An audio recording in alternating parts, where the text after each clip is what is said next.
শতদল আচার্যের সময়ের ছায়া উন্মোচিত হলো আজ। বিশিষ্ট সাংবাদিক কবি লেখক অতীন দাসের বইটি উন্মোচন করেন। এছাড়া উন্মোচনে কবি অধ্যাপক সুমন গুণ, অধ্যাপক শুভব্রত দত্ত, অধ্যাপক দুর্বাদেব। শুক্রবার প্রেমতলাস্থিত দ্বিজেন্দ্র ডলি মেমোরিয়াল লাইব্রেরিতে বইমুখর পরিবেশে সময়ের ছায়া আগরতলার দৈনিক বজ্রকণ্ঠ প্রকাশনী থেকে প্রকাশিত হয়।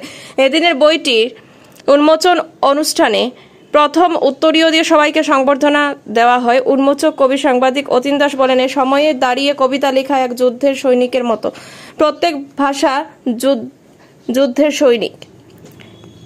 এছাড়া বরাক উপত্যকার সাহিত্যের ইতিহাস তুলে ধরেন, একই সাথে এই অঞ্চলের প্রকাশনীর আন্দোলনের ইতিহাস তুলে ধরেন। ঐতিহাসিক সেঞ্চুরি পাবলিকেশনের ইতিহাস আলোচনায় উঠে আসে।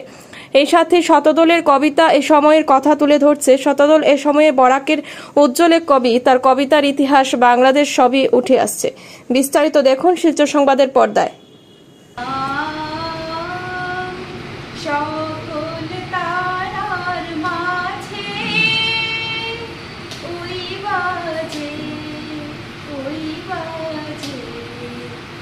আকাশ জুড়ে শুনিনু ওই বাজে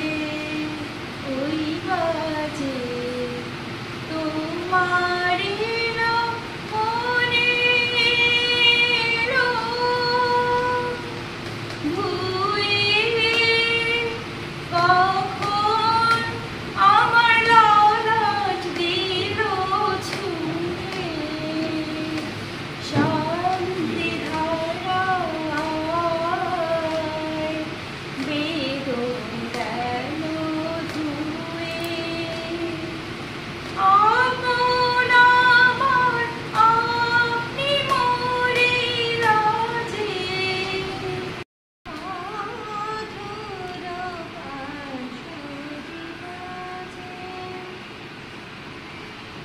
আজ মনে হয় সহসা